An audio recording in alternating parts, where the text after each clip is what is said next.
Gent camel bamboo house. एक गांव में बीजू परमार नाम का व्यक्ति के पास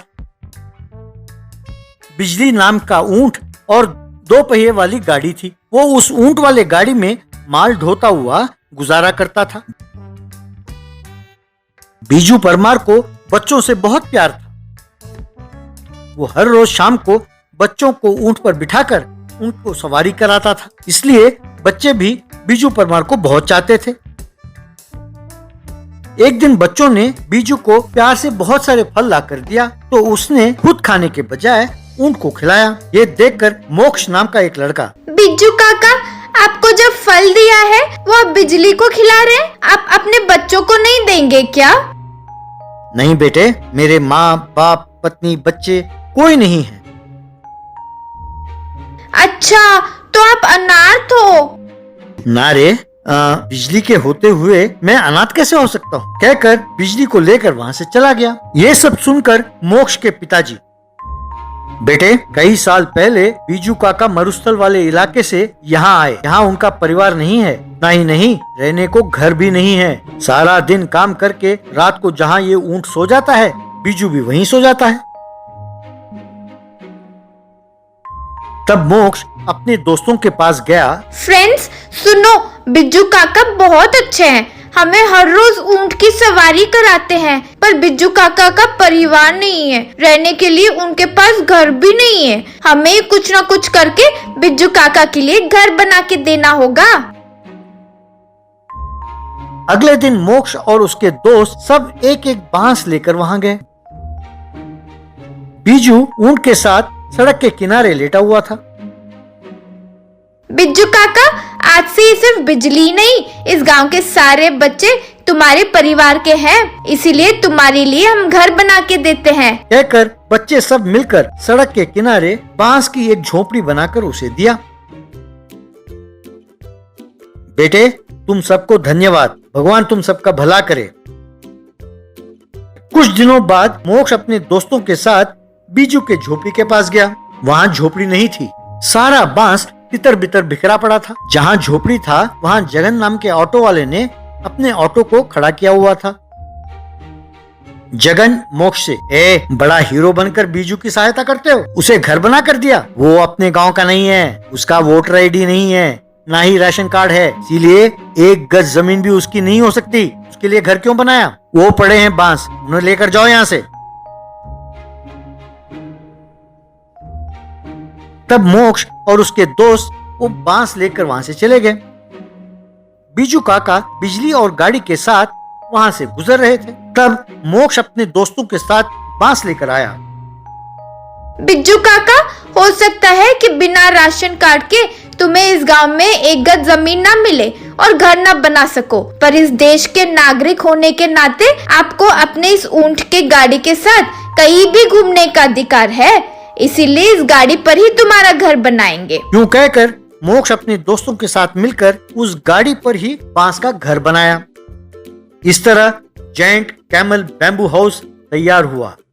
उस जेंट कैमल बैम्बू हाउस को देखकर गांव वालों में से एक, शाबाश बच्चों, अब इस जेंट कैमल बैम्बू हाउस को बीजू 2 तरह से प्रयोग कर सकता है, दिन भर लोगों की सवारी के लिए और रात को बीजू अपने रहने के लिए इसको प्रयोग कर सकता है। तुम सबकी सूझबूझ का हम अभिनंदन करते हैं। यूं बीजू परमार अपने जेंट कैमल बैम्बू हाउस की सहायता से लोगों की सवारी कराते हुए, पैसे कमाते हुए गुजारा करने लगा। जगन के ऑटो में लोगों ने सवारी करना छोड़ दिया, तो जगन को बर्दाश्त नहीं हुआ और वो बीजू के पास आया। क्यों रे खाना बदोश, तूने बच्चों पर जादू कर दिया, वो तुम्हारी तरफदारी कर रहे हैं। सुनो जगन भैया, यूं तुम्हारे ऑटो की तरह फटफट करना बंद कर दो और मेरी बात ध्यान से सुनो। अब से इस गांव में कोई तुम्हारा ऑटो में नहीं बैठेगा, सब बीजू काका के गाड़ी में ही बैठेंगे। एक और बात याद रखो, इसके लिए ना वोटर आईडी की जरूरत है, ना ही राशन कार्ड की। इनके पास आधार कार्ड है, वो काफी है। धत, मैंने अपने ही पैरों पर कुल्हाड़ी मार ली है, कहकर गश खाकर गिर गया। मुस्टैच कोकोनट वाला। एक बार एक गांव में एक प्रतियोगिता हो रही थी। वहां कई लोग बड़े बड़े मूंछों के साथ, लंबे दाढ़ियों के साथ और खूब घने सिर के बालों के साथ खड़े थे। वहां पर एक जज, मेरे प्यारे केशपुर गांव वालों को मेरा नमस्कार। हर साल आयोजित इस केश कॉन्टेस्ट में इस साल भी 3 लोगों ने प्रतियोगिता जीता है। दाढ़ी स्पर्धा में बाबूराम, केश स्पर्धा में रामदास और मूंछों की स्पर्धा में पहला इनाम चैटर्जी ने जीता है। इन सबको 1-1 लाख रुपए का इनाम दिया जाता है। ये कहते हुए उन तीनों को 1-1 लाख रुपए दिया। ये देखकर लोग खुश होकर ताली बजाने लगे। आप मेरी दाढ़ी देख रहे हैं ना, कितनी बड़ी है। मेरे बेटे की हमेशा यही शिकायत रही है कि मैंने अपनी दाढ़ी को उससे ज्यादा अच्छी तरह से पाला है। मैं ही जानता हूँ कि इस दाढ़ी के कारण मुझे कितनी मुसीबतें झेलनी पड़ी, पर आज यूं इनाम मिलने पर मुझे बहुत खुशी हुई। मित्रों, आप सबको मेरा नमस्कार और धन्यवाद भी। मेरे केश की इतनी बढ़िया देखभाल के लिए विदेश से तेल, शैम्पू इत्यादि मंगवाकर इस्तेमाल करना ही इसका राज है।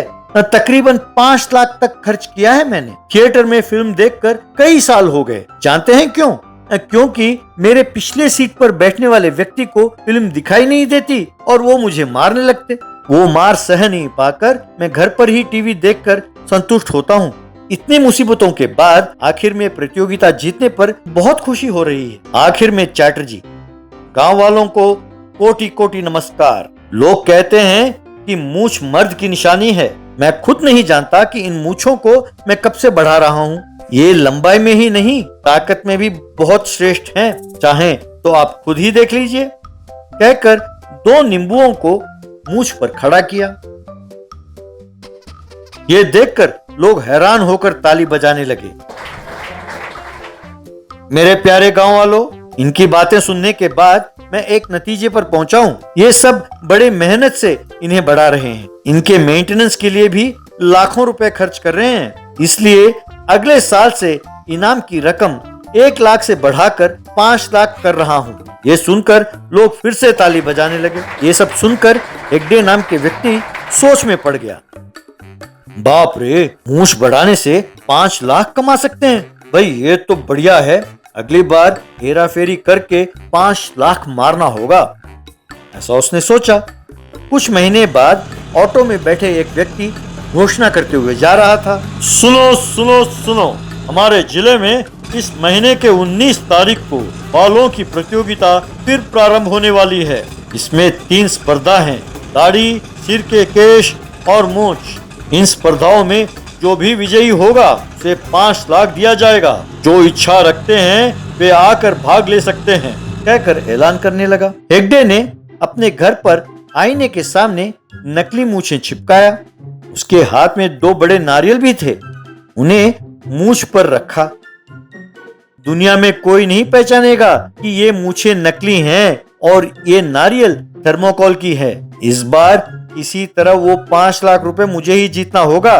प्रतियोगिता के दिन प्रतियोगी अपने मूंछें, केश और दाढ़ी के साथ खड़े थे। जज उन सब की निरीक्षण कर रहे थे। वो हेगड़े को देखकर, wow, very good very good.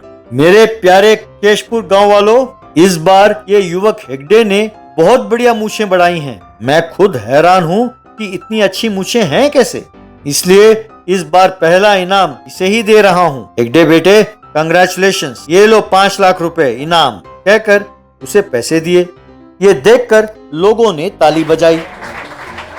ये देखकर जोश में आकर हेगड़े, दोस्तों, मेरे मूंछों को पहला इनाम मिला का मुझे गर्व है और खुशी भी है। इसे बढ़ाने में मुझे 5 लाख रुपए से ज्यादा खर्च हुआ है। इसलिए अगले साल इनाम की रकम को बढ़ाने की गुजारिश करता हूँ। ऐसे करेंगे तो मेरे जैसे और नए युवक और उत्साह के साथ भाग लेंगे। पिछली बार जिन्होंने जीता था, नींबू रखकर दिखाया था ना, मानो कोई बहुत बड़ी बात हो। अब देखिए मैं क्या कर रहा हूँ, कहकर नारियल को मूंछों पर खड़ा किया। ये देखकर लोग चौंक गए। इतने में वहां तेज हवा चली। उस हवा में उसकी नकली मूंछें और नारियल उड़ गईं। वो जाकर सीधा जज के पास जाकर चिपकी। जज ने चौंक कर देखा, फिर गुस्से से उसे निकाला और क्यों रे, नकली मूछें लगाकर हमें ही धोखा दे रहे थे, ऊपर से इनाम की रकम बढ़ाने की बात कर रहे थे। अरे मारो इसे सब मिलकर, कहकर चिल्लाने लगा तो सबने मिलकर उसको खूब मारा।